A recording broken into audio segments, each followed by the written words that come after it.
I'm gonna talk all about the history and development of volleyball. First, the history. William Morgan invented volleyball in 1985, and it was originally called the sport mentonet. He called it mentonet because of the similarity of the badminton. Morgan said that he raised the net higher than the height of the average person and experimented with various balls. And Morgan asked A.G. Spalding and Bros to develop a balls that could be batted back and forth. And Morgan began promoting his game. Secondly, the competition begins. Morgan showcased his new sports to YMCA director in 1986, Professor Alfred T. Halstead, the one who suggested the name Mentonet, changed into volleyball to match the actions of the sport. And it was played on a smaller court, which is 25 by 50 feet, with an unlimited numbers of players hitting the ball an unlimited number of times. The sports rules were published in the July 1986 edition of Physical Education and were included the first official handbook of the North American YMCA Athletic League in 1957. Thirdly, the evolution of the sport. Volleyball spread to Canada and around the world. A version of the sport featuring 16 players aside was played at the first Far Eastern Games in 1913. In 1918, the number of players on the court was limited to 6 per teams. And another major rule change came in 1922, when the maximum number of hits per side was set at 3. Fourthly, the volleyball gets big.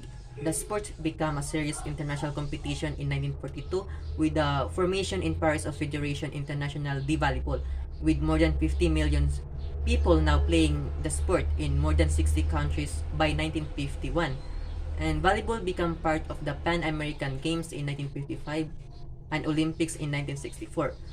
By the late 1960s, a National Association of Intercollegiate Athletics and National Collegiate Athletics Association had embraced the sport.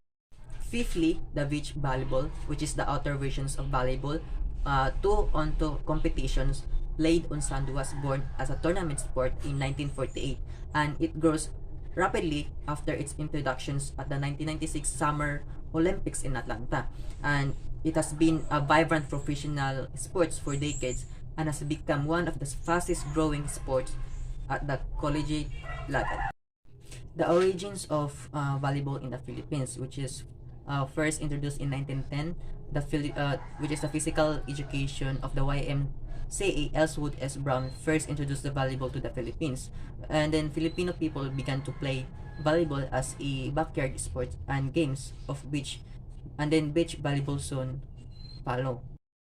Volleyball in the Philippines. The Philippines had more influence over the style of modern volleyball than you might think.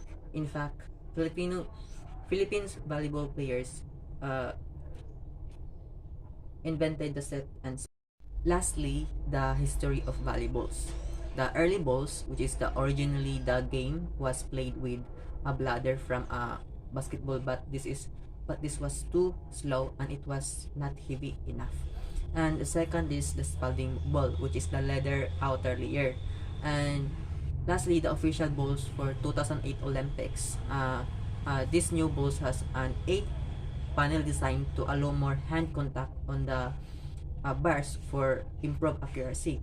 And the ball has beam posts which are meant to create a thrower flight path.